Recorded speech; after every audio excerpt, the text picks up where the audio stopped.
ഞങ്ങൾക്ക് കോൺഫിഡൻസിന് ഒരു കുറവുമില്ല. കാരണം ഞങ്ങളെപ്പോഴും ജനങ്ങളോടൊപ്പമാണ് നിന്നിട്ടുള്ളത്.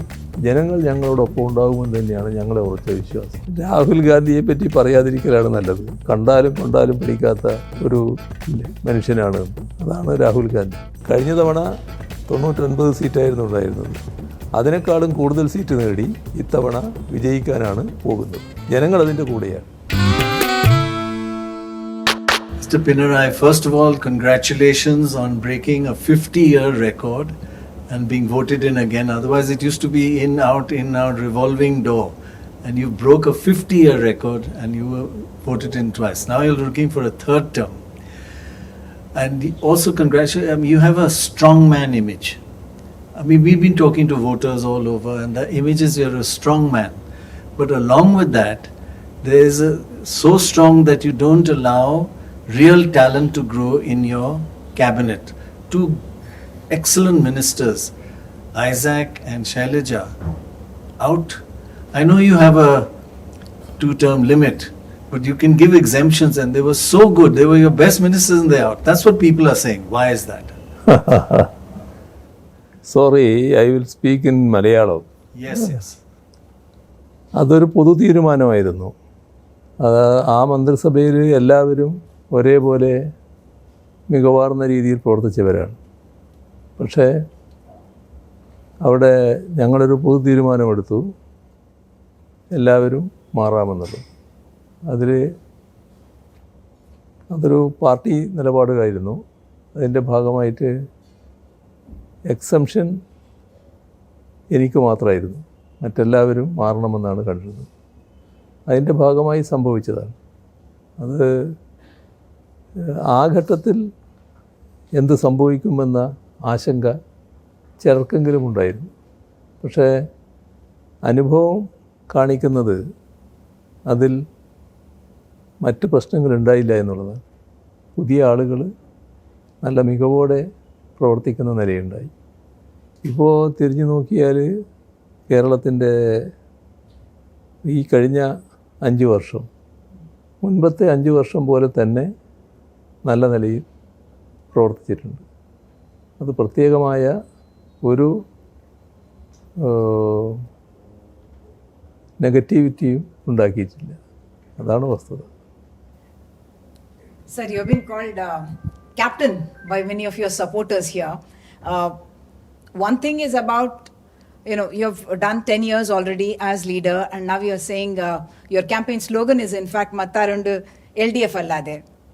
The showing in the Lok Sabha elections or in the local body polls will suggest that maybe there are other alternatives.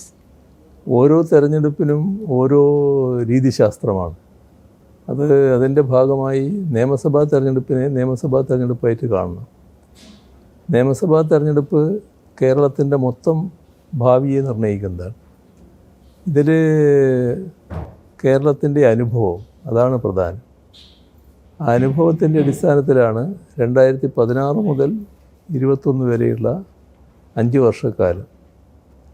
അതിനു മുൻപ് നാട് വല്ലാത്ത തകർച്ചയിലായിരുന്നു. അതിനെ മാറ്റാൻ LDFന് കഴിഞ്ഞു. ജനങ്ങൾ പ്രതീക്ഷിക്കുന്ന രീതിയിലുള്ള മുന്നേറ്റം നാട്ടിലുണ്ടായി. ഓരോ രംഗത്തും, വിദ്യാഭ്യാസ രംഗം, ആരോഗ്യരംഗം, നമ്മുടെ പരിസ്ഥിതി രംഗം, വ്യാവസായിക രംഗം, IT മേഖല, കാർഷിക രംഗം, എല്ലാ മേഖലയും വലിയ മാറ്റമുണ്ടായി. ഇത് ജനങ്ങളാകെ ആഗ്രഹിക്കുന്നതുകൊണ്ടാണ് നേരത്തെ പിണറായി റോയ് പറഞ്ഞതുപോലെ 50 വർഷത്തെ ചരിത്രം തിരുത്തി കേരളത്തിന് തുടർഭരണം സമ്മാനിച്ചത്. അതല്ല, തുടർഭരണത്തിൻ്റെ ഭാഗമായി കേരളം വലിയ തോതിൽ അഭിവൃദ്ധിപ്പെടുകയാണ് ചെയ്തത്. ആ അഭിവൃദ്ധി കൂടി പറഞ്ഞാലേ നിങ്ങളുടെ ചോദ്യത്തിനുള്ള ഉത്തരം പൂർണ്ണമാകും. അതായത് തുടർഭരണത്തിൻ്റെ ഭാഗമായി ഞങ്ങൾക്ക് കേരളത്തെ അതിദാരിദ്ര്യമുക്തമാക്കാൻ കഴിയും. അത് ലോകത്ത് തന്നെ അപൂർവം രാഷ്ട്രങ്ങൾക്ക് മാത്രമേ കഴിഞ്ഞിട്ടുള്ളൂ. രാജ്യത്തൊരു സംസ്ഥാനത്തിനും അത്തരമൊരു കാര്യം ആലോചിക്കാൻ കഴിഞ്ഞിട്ടില്ല. ഞങ്ങൾ എല്ലാ രംഗത്തും വലിയ മികവ് നേടിയിരിക്കുന്നു. വ്യാവസായിക രംഗത്ത് ഇപ്പോൾ നിക്ഷേപ സൗഹൃദ കാര്യം, ease of doing business first റാങ്കിൽ നിൽക്കുകയാണ് കേരളം. തൊട്ടടുത്ത വർഷവും അതുണ്ടായി. ഉന്നത വിദ്യാഭ്യാസ മേഖല വലിയ തോതിൽ ശാക്തീകരിക്കുന്നു. അത് കേരളത്തിലെ യുവത ആഗ്രഹിക്കുന്ന കാര്യമാണ്. ഇതെല്ലാം കൊണ്ട് ലോകത്തിൻ്റെ വളർച്ചയ്ക്കനുസരിച്ച് ആധുനിക ലോകത്തിന് ചേരത്തക്ക രീതിയിലുള്ള ഒരു വികസിത സംസ്ഥാനമായി നമ്മുടെ കേരളം മാറാൻ പോവുകയാണ്. അതിൻ്റെ ഭാഗമായി ജനങ്ങൾ LDF പിന്താങ്ങിയത് ഇതെല്ലാം പ്രതീക്ഷിച്ചുകൊണ്ടാണ്. അത് നിറവേറ്റാൻ ഞങ്ങൾക്ക് സാധിച്ചിട്ടുണ്ട്. ജനങ്ങൾ പൂർണ്ണമായി ഞങ്ങളുടെ കൂടെ ഉണ്ടാവുമെന്ന് തന്നെയാണ് ഞങ്ങൾ പ്രതീക്ഷിക്കുന്നത്. Driving up from Trivandrum to here, almost every 300 yards there is a big hoarding with your picture on it saying vote for the LDF. So is this a personal election for you? Is this a personal campaign? Is the LDF and you the same thing? How do you see this election? LDF എപ്പോഴും കൂട്ടായ പ്രവർത്തനത്തിനാണ് മുൻതൂക്കം കൊടുക്കുന്നത്. LDF എന്ന് പറയുന്നത് തന്നെ ഒരു മുന്നണിയാണല്ലോ. വിവിധ രാഷ്ട്രീയ പാർട്ടികൾ ഉൾക്കൊള്ളുന്ന മുന്നണിയാണ്. എല്ലാവരും ശരിയായ രീതിയിൽ ആശയവിനിമയം നടത്തുന്ന മുന്നണിയാണത്. അതിൽ ഒരു തരത്തിലുള്ള വൺ മാൻ ഷോ ഇല്ല. എല്ലാം കൂട്ടായി തീരുമാനിക്കുന്നതാണ്. പക്ഷേ തെരഞ്ഞെടുപ്പിൻ്റെ പ്രചരണ രംഗം വരുമ്പോൾ LDFൻ്റെ വക്താവായി പ്രചരണ രംഗത്ത് തന്നെ അവതരിപ്പിക്കുന്നുണ്ടാകും. അത് മുഖ്യമന്ത്രി സ്ഥാനത്തിരിക്കുന്നു എന്നുള്ളത് കൊണ്ടാണ്.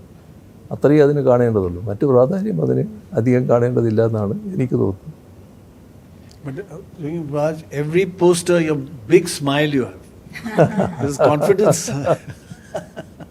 ഞങ്ങൾക്ക് കോൺഫിഡൻസിന് ഒരു കുറവുമില്ല. കാരണം ഞങ്ങൾ എപ്പോഴും ജനങ്ങളോടൊപ്പമാണ് നിന്നിട്ടുള്ളത്. ജനങ്ങൾ ഞങ്ങളോടൊപ്പം ഉണ്ടാകുമെന്ന് തന്നെയാണ് ഞങ്ങളുടെ ഉറച്ച വിശ്വാസം. അതാണ് ഞങ്ങളുടെ കരുത്ത്. But there is also a fact, sir, just one thing, that there have been many rebels, whether it is Mr. G. Sudhakaran or PKSSC or TKSSC or you have TK Govindan, all of that also creating that impression that it is a party only about Mr. Pinarayi Vijayan. Second thing is the second rung of leadership also. You have steered the state for 10 years. ഇത് കാലത്തിൻ്റെ മാറ്റമനുസരിച്ച് വരുന്നൊരു കാര്യമാണ്. ഞങ്ങളുടെ ഇടയിൽ സാധാരണ ഈ പറയുന്ന തരത്തിലുള്ള വിമതർ ഉണ്ടാകാറില്ല. പക്ഷേ സ്ഥാനമോഹമാണ് എല്ലാത്തിൻ്റെയും അടിസ്ഥാനം. പാർലമെൻ്ററി വ്യാമോഹം വല്ലാത്ത അവസ്ഥയിൽ അവരെ എത്തിച്ചു എന്നുള്ളതാണ്. ഒന്നേ ഞാൻ പറയുന്നുള്ളൂ, ഈ പറയുന്ന ഒരു മണ്ഡലത്തിലും ഈ വിമതർ സ്ഥാനാർത്ഥിയായി എന്നുള്ളത് കൊണ്ട് ഞങ്ങൾക്ക് ഒരു പോറലും ഏൽക്കില്ല. ആ മണ്ഡലങ്ങളിലെല്ലാം നല്ല രീതിയിൽ LDF വിജയിച്ചു വരും. ഒരു പോറലും LDFന് ഏൽപ്പിക്കാൻ ഇവരുടെ സ്ഥാനാർത്ഥിത്വം കൊണ്ട് കഴിയില്ല. Sir, it is widely believed that in your second outing as Chief Minister, you have put pragmatism over ideology in your decision-making process. Whether it was the Sabrimala issue, some of the mega infrastructure projects, or your continued engagement with the Erva caste leader, Vellapalli Nateshan, who has made inflammatory remarks about the Muslim community. So how do you respond to that? ഇതിൽ LDF എടുക്കുന്ന നിലപാട് പൊതുവെ നാടിൻ്റെ വികസനത്തിന് ചേർന്നതാണ്. അതിൻ്റെ ഭാഗമായാണ് ഓരോ പദ്ധതിയും നടപ്പാക്കാൻ ശ്രമിച്ചത്. ഇപ്പോൾ നാഷണൽ ഹൈവേ വികസനം കേരളത്തിന് ആവശ്യമായിരുന്നു. അത് എതിർപ്പുണ്ടായിരുന്നു. എതിർപ്പിനെ അതിജീവിച്ചുകൊണ്ട് നടപ്പാക്കാൻ ഞങ്ങൾക്ക് സാധിച്ചു. ജനങ്ങൾ നൽകിയ പിന്തുണയാണ് അതിനടിസ്ഥാനം. ജനങ്ങളത് ആഗ്രഹിക്കുകയാണ്. അതോടൊപ്പം തന്നെ ആ ഘട്ടത്തിൽ നടപ്പാക്കേണ്ട ഒന്നായിരുന്നു ഗെയിൽ പൈപ്പ് ലൈൻ. പക്ഷേ മുടങ്ങിക്കിടക്കുകയായിരുന്നു. ഞങ്ങൾ ജനങ്ങളുടെ ആഗ്രഹമനുസരിച്ച് നടപ്പാക്കാൻ ഒരുമ്പെട്ടു. അത് നടപ്പാക്കി. ഇതിലൊക്കെ ഞങ്ങൾ സ്വീകരിച്ച സമീപനം ജനങ്ങളെ ബോധ്യപ്പെടുത്തുക എന്നുള്ളതാണ്. ജനങ്ങളെ ബോധ്യപ്പെടുത്തി ജനങ്ങളെ കൂടെ നിർത്തി അങ്ങനെ ജനങ്ങളെ സഹകരിപ്പിച്ചു. നല്ല രീതിയിൽ നടപ്പാക്കാനായി. ഞങ്ങൾ ആ ഘട്ടത്തിൽ തന്നെ മുടങ്ങി നിന്നൊരു പദ്ധതിയായിരുന്നു എടമൺ കൊച്ചി പവർ ഹൈവേ. അതും പവർ ഗ്രിഡ് കോർപ്പറേഷൻ ഉപേക്ഷിച്ച് പോയതാണ്. അവരെ തിരിച്ചു വിളിച്ചു, പണി പൂർത്തിയാക്കാൻ പറഞ്ഞു. അതിനും ചില തടസ്സങ്ങളുണ്ടായി, പക്ഷേ പൂർത്തീകരിക്കാൻ ഞങ്ങൾക്ക് സാധിച്ചു. നാടിനോട് പ്രതിബദ്ധതയുള്ളൊരു മുന്നണി എന്ന നിലക്കാണ് ഇതെല്ലാം പൂർത്തീകരിച്ചത്. അതാണ് ഞങ്ങളുടെ ഒരു പ്രത്യേകത. ഇപ്പോൾ ഇൻഫ്രാസ്ട്രക്ചർ രീതി നോക്കിയാൽ ഇത് മാത്രമല്ല, നമ്മുടെ മലയോര ഹൈവേ, അതേപോലെ തന്നെ തീരദേശ ഹൈവേ 10,000 കോടി രൂപ സംസ്ഥാനം ചെലവിട്ടുകൊണ്ടാണ് ഇത് പൂർത്തീകരിക്കുന്നത്. കിഫ്ബിയിലൂടെയാണ് ആ പണം കണ്ടെത്തിയിട്ടുള്ളത്. കോവളം മുതൽ ബേക്കൽ വരെയുള്ള ജലപാതയുണ്ട്, 600 കിലോമീറ്ററാണ്. ആ ജലപാത പൂർത്തിയാക്കാൻ ശ്രമം നടന്നുകൊണ്ടിരിക്കുകയാണ്. അത് പൂർത്തീകരിക്കുന്നതോടെ വലിയ തോതിലുള്ള മാറ്റം കേരളത്തിലെ ടൂറിസത്തിന് സംഭവിക്കും. കാരണം ടൂറിസ്റ്റുകൾക്ക് വലിയ ഹരമായി മാറും. അതുപോലെ തന്നെ ഞങ്ങൾ പൂർത്തിയാക്കിയൊരു പദ്ധതിയാണ് വിഴിഞ്ഞം. വിഴിഞ്ഞം എന്നത് കേരളത്തിൻ്റെ ഒരു പോർട്ടാണെങ്കിലും യഥാർത്ഥത്തിൽ ഇന്ത്യയുടെ പോർട്ടാണ്. ഇന്ത്യ രാജ്യത്തിലെ ഏറ്റവും വലിയ പോർട്ടായത് മാറിയിരിക്കുന്നു. ലോകത്തിലെ അപൂർവ പോർട്ടുകളിൽ ഒന്നായി വന്നിരിക്കുന്നു.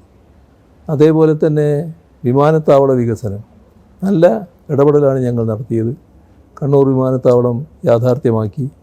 പക്ഷേ അതുമായി ബന്ധപ്പെട്ട് ചില തടസ്സങ്ങൾ കേന്ദ്ര ഗവൺമെൻറ് നയം കൊണ്ടുണ്ടായിട്ടുണ്ട്. അടുത്തൊരു വിമാനത്താവളം ശബരിമലയിൽ സ്ഥാപിക്കാൻ വേണ്ടിയുള്ള നടപടികൾ സ്വീകരിച്ചു പോവുകയാണ്. ഇങ്ങനെയുള്ള പശ്ചാത്തല സൗകര്യ വികസനം നല്ല നിലയിൽ നടപ്പാക്കുന്നതിനാണ് ഞങ്ങൾ തയ്യാറായിട്ടുള്ളത്. അതോടൊപ്പം തന്നെ ശബരിമലയുടെ പ്രശ്നം കണ്ടാൽ, ശബരിമലയുടെ പ്രശ്നത്തിൽ ഞങ്ങൾ പുതിയൊരു സമീപനം എടുത്തിട്ടില്ല. 2006 LDF ഗവൺമെൻറ് സ്വീകരിച്ചൊരു സമീപനമുണ്ട്. അത് ആചാര അനുഷ്ഠാന പ്രശ്നങ്ങളിൽ അതുമായി ബന്ധപ്പെട്ട് തീരുമാനങ്ങളിലേക്ക് എത്തുന്നതിന് മുൻപ് കോടതി നമ്മുടെ ഈ രംഗത്തെ വിദഗ്ധരുമായും പണ്ഡിതന്മാരുമായും അതോടൊപ്പം തന്നെ സാമൂഹ്യ പരിഷ്കർത്താക്കളുമായും ചർച്ച ചെയ്യണം. ഇതായിരുന്നു അന്ന് സ്വീകരിച്ച നിലപാട്. അതേ കാര്യമാണ് ഞങ്ങളിപ്പോൾ പറഞ്ഞിട്ടുള്ളത്.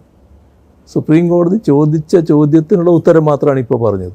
ബാക്കി കാര്യങ്ങൾ സുപ്രീം കോടതി ചോദിക്കുമ്പോൾ പറയുക എന്നുള്ളതാണ്. വെള്ളാപ്പള്ളി നടേശൻ ഒരു സാമുദായിക നേതാവാണ്. SNDP എന്ന നമ്മുടെ കേരളത്തിലെ ഏറ്റവും നവോത്ഥാന പ്രസ്ഥാനത്തിൻ്റെ ചരിത്രമുള്ളൊരു സംഘടനയുടെ നേതാവാണ്. അദ്ദേഹത്തിൻ്റെ ചില വിമർശനങ്ങൾ വിവാദമായി വന്നിട്ടുണ്ട്. പക്ഷേ അതുമായി ബന്ധപ്പെട്ട് അദ്ദേഹം നൽകിയ വിശദീകരണമുണ്ട്.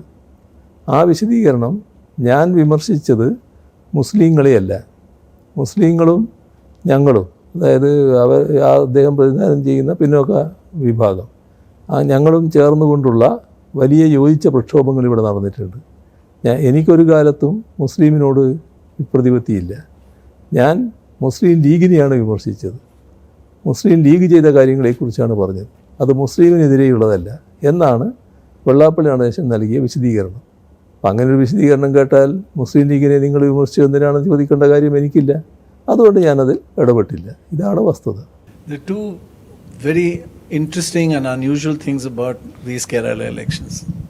One is the electorate, the other is the politics. Electorate mein almost half is Hindu, half is minorities. 45% Hindus and Muslim, 45% Muslims and Christians, and 55% Hindus.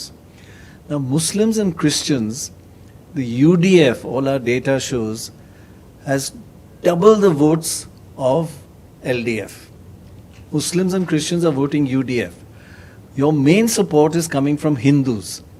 Now the BJP is trying to get your Hindus. In fact, they have already got the upper caste. That's what we have found. A huge switch from LDF to BJP upper caste of Hindus. So who is your main target in this election? BJP or UDF? Because BJP is eroding your main base, the Hindu base. ഇത് വളരെ പ്രധാനപ്പെട്ട ഒരു ചോദ്യമാണ്. ഞങ്ങൾ കേരളത്തിൽ ഞങ്ങളുടെ ജനപിന്തുണയെ പറ്റിയാണ് അങ്ങ് പറഞ്ഞത്. അതിൽ ആദ്യഘട്ടത്തിൽ ഈ പറഞ്ഞ കാര്യം ശരിയാണ്. ഞങ്ങൾ ഏറ്റവും കൂടുതൽ ഹിന്ദു വിഭാഗത്തിലുള്ള പിന്തുണയായിരുന്നു ആദ്യഘട്ടത്തിലുണ്ടായിരുന്നു.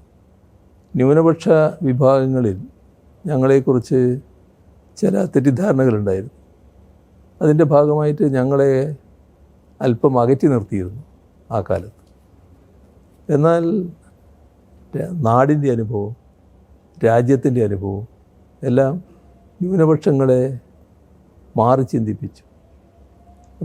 രാജ്യത്തുണ്ടായ ന്യൂനപക്ഷങ്ങൾക്ക് നേരെയുള്ള നീക്കങ്ങൾക്കെല്ലാം ശക്തമായ പ്രതിരോധം സൃഷ്ടിച്ചത് ഞങ്ങളാണ്.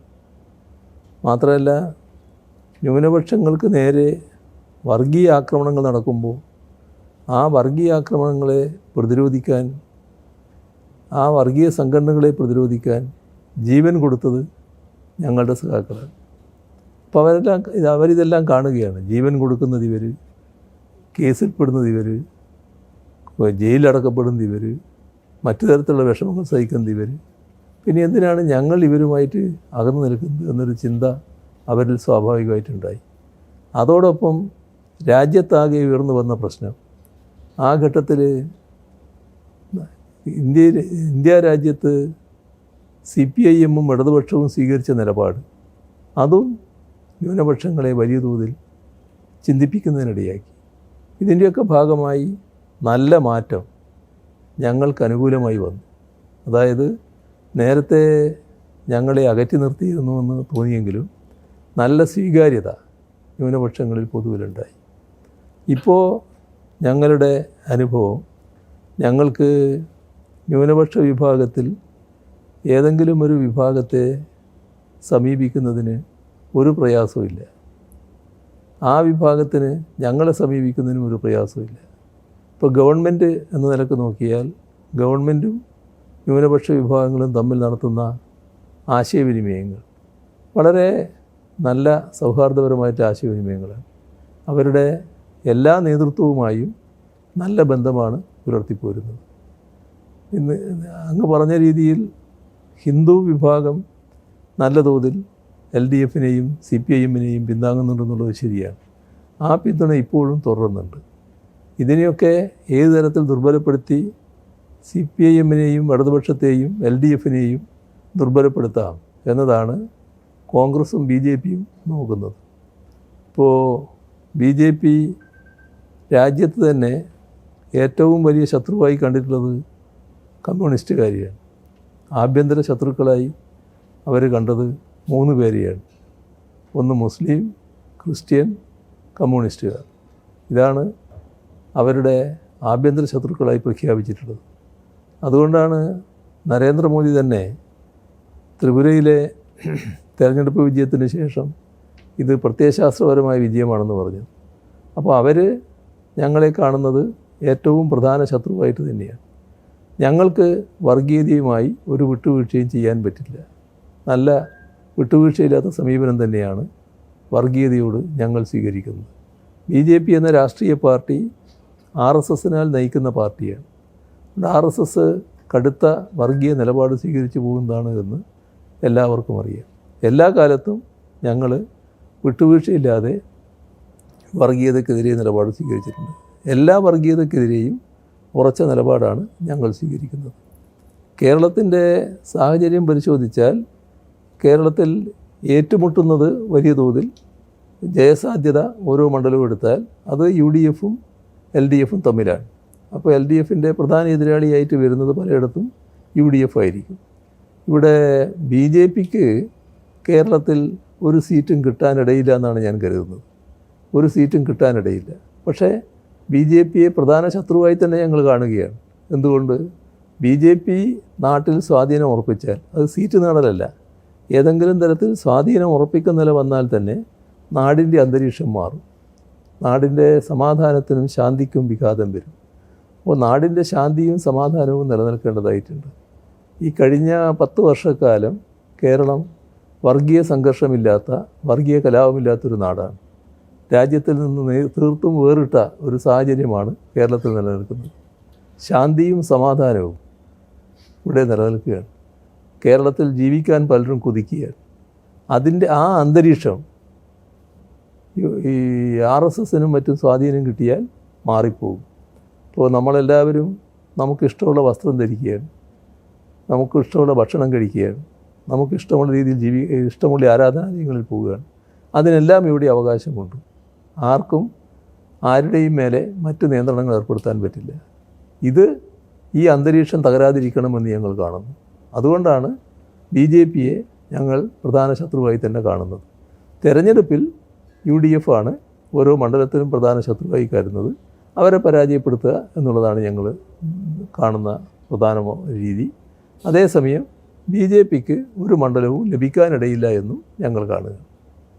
You're saying BJP is your primary enemy and yet not the most important political opponent here. And yet the BJP's presence, you would admit, is growing in your state.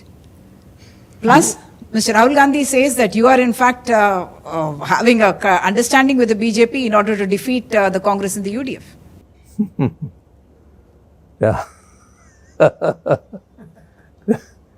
Rahul ഗാന്ധിയെ പറ്റി പറയാതിരിക്കലാണ് നല്ലത്. അദ്ദേഹം, ഞാൻ കഴിഞ്ഞ ഒരു പത്രസമ്മേളനത്തിൽ പറഞ്ഞു, കണ്ടാലും കൊണ്ടാലും പഠിക്കാത്ത ഒരു മനുഷ്യനാണ്. അതാണ് രാഹുൽ ഗാന്ധി.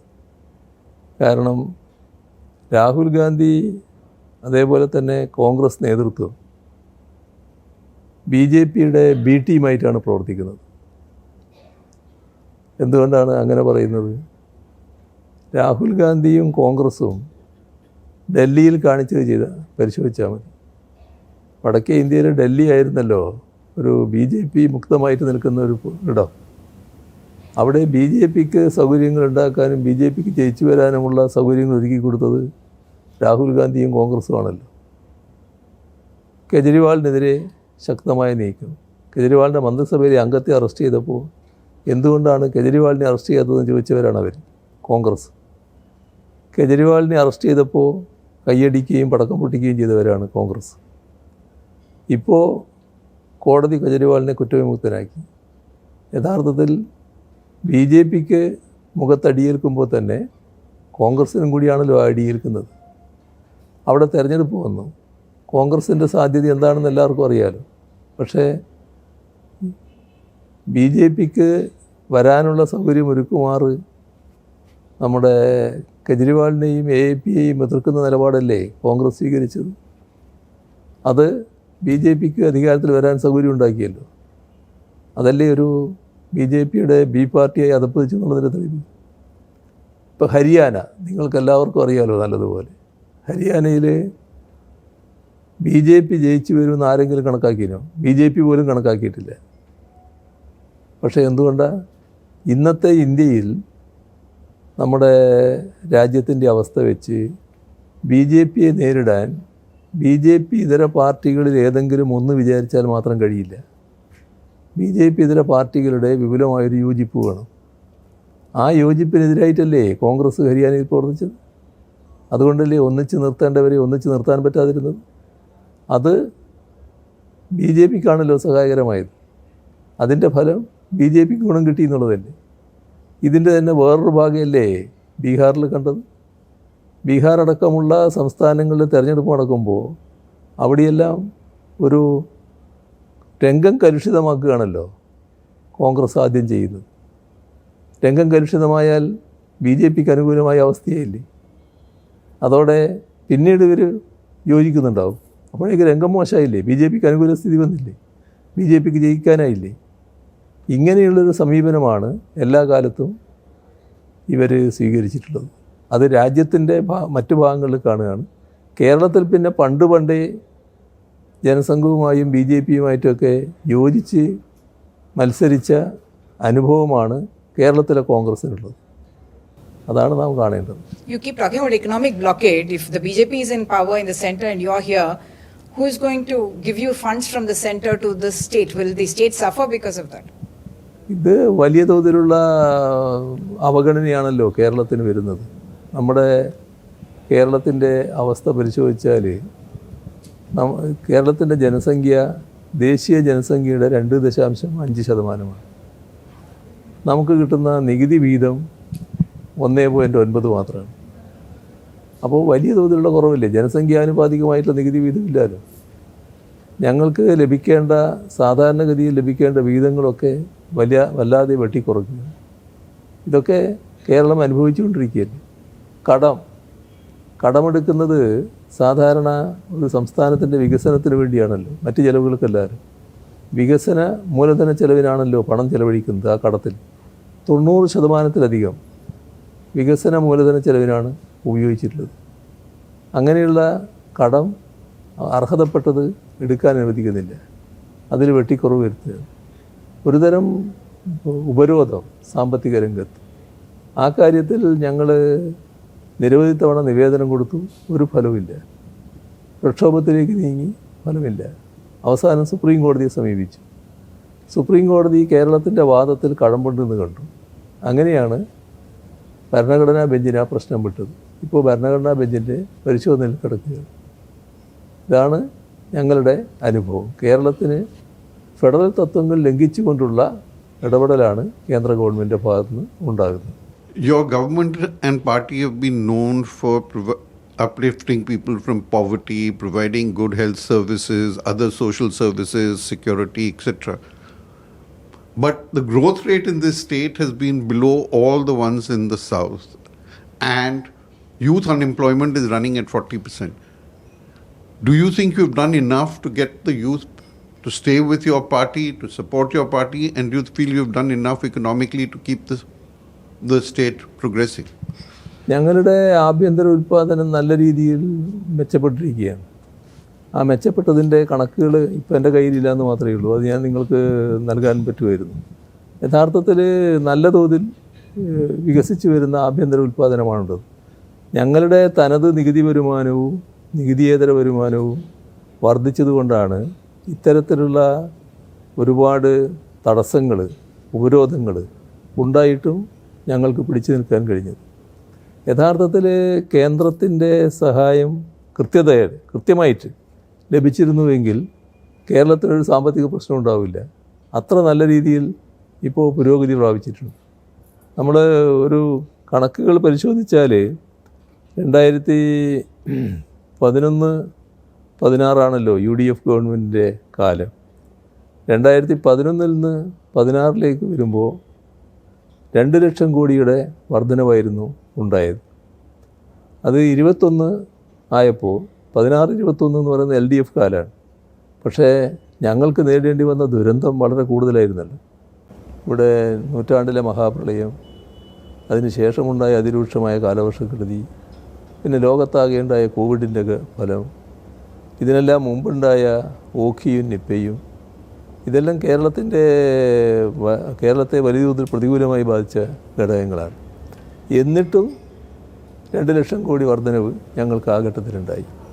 പക്ഷേ 21 നിന്ന് 26 ഈ സാധാരണ കാണുന്ന ആ 2 ലക്ഷമല്ല, ഞങ്ങളിപ്പോൾ ഒരു 7 ലക്ഷം കോടിയുടെ വർധനവുണ്ടാക്കിയിരിക്കുകയാണ്.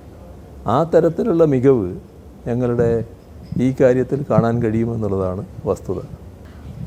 You will of course say that your party or the LDF is going to win a majority, but what will happen in a scenario where the LDF and the UDF get approximately the same number of votes, and not enough to form seats and not enough to form the government? അങ്ങനെയൊന്നും ഒരു സാധ്യതയേ വരുന്നില്ല. ഞങ്ങൾ ഇത്തവണ കഴിഞ്ഞ തവണത്തതിനേക്കാളും കൂടുതൽ seat നേടി ജയിക്കാൻ പോവുകയാണ്. ഒരാശങ്കയും നിങ്ങൾക്കാർക്കും വേണ്ടതില്ല. കേരളം മാറി വന്ന് നിൽക്കുകയാണ്, നല്ല രീതിയിൽ പുരോഗതി പ്രാപിച്ചിരിക്കുകയാണ്. ഈ പുരോഗതി ഇനിയും വേണം എന്നാണ് ജനങ്ങളാകെ ആഗ്രഹിക്കുന്നത്, നാടാഗ്രഹിക്കുന്നത്. അതുകൊണ്ട് തന്നെ കഴിഞ്ഞ തവണ 99 സീറ്റായിരുന്നു ഉണ്ടായിരുന്നത്. അതിനേക്കാളും കൂടുതൽ സീറ്റ് നേടി ഇത്തവണ വിജയിക്കാനാണ് പോകുന്നത്. ജനങ്ങൾ അതിൻ്റെ കൂടെയാണ്. Last question. Even though Kerala has 50% minorities, almost 46% minorities, it's one of the most peaceful coexistence states. We admire Kerala for the way everybody, Christians, Muslims, Hindus, live peacefully and interact peacefully. It's one of the most secular states of India, example of true secularism. Is that in danger now? Because Muslims are a bit worried about what the BJP is saying. The Christians are a little worried about the Muslims. How are you going to maintain this wonderful example of peaceful coexistence in an almost 50-50 society? Hindus 54% and Muslims and Christians 46%, but peaceful. Is it under threat now? Is there a danger of negativity and violence coming into Kerala? കേരളത്തിൽ ഭൂരിപക്ഷ ന്യൂനപക്ഷ വിഭാഗങ്ങളിൽ മഹാഭൂരിപക്ഷം മതനിരപേക്ഷ ചിന്താഗതിക്കാരാണ്. ഇവിടെ വർഗീയതയ്ക്ക് ചെറിയ സ്വാധീനം മാത്രമേ ഉള്ളൂ. വർഗീയ ശക്തികൾ ഈ പറയുന്ന പലതും ആഗ്രഹിക്കുന്നുണ്ടാവും. പക്ഷേ നാടിൻ്റെ സ്വൈര്യവും സമാധാനവും അതേ രീതിയിൽ നിലനിൽക്കണമെന്നാണ് എല്ലാവരും ആഗ്രഹിക്കുന്നത്. ഇപ്പോൾ നമ്മുടെ കേരളത്തിൻ്റെ അനുഭവം എടുത്താൽ ജാതിഭേദവും മതദ്വേഷവും ഇല്ലാതെ എല്ലാവരും സോദരന്മാരായി കഴിയാണ്. എല്ലാവരും ബ്രദേഴ്സ് ആൻഡ് സിസ്റ്റേഴ്സാണ്. ആ തരത്തിലാണ് ഇവിടെ കാര്യങ്ങൾ നീങ്ങുന്നത്. പിന്നെ ഏത് കാര്യം എടുത്താലും അതിലെല്ലാം പരസ്പര സഹകരണം കാണും. ഇപ്പോൾ ഈ ഓണാഘോഷം മുസ്ലിമും ക്രിസ്ത്യനും ആ ഓണാഘോഷത്തിൽ പങ്കുചേരും. ഇപ്പോൾ ചെറിയ പെരുന്നാൾ കഴിഞ്ഞ ദിവസം കഴിഞ്ഞു. അതിൽ കേരളത്തിലെ മറ്റ് മതസ്ഥരും അതിൽ പങ്കുചേരും. അതൊരു മുസ്ലിമിൻ്റെ മാത്രമായിട്ട് ഒരാഘോഷമായിട്ടല്ല. പല വീടുകളിലും ആ ദിനം പെരുന്നാളിൻ്റെ ചെറിയ ഭാഗമായിട്ട് ആചരിക്കുന്ന നിലയുണ്ടാകും. ക്രിസ്മസ് വരുന്നു, ഈസ്റ്റർ വരുന്നു. ആ ഘട്ടത്തിൽ അതിൻ്റെ എല്ലാം ഭാഗമായി എല്ലാവരും പങ്കുചേരുന്ന നിലയാണ് ഉണ്ടാകുക.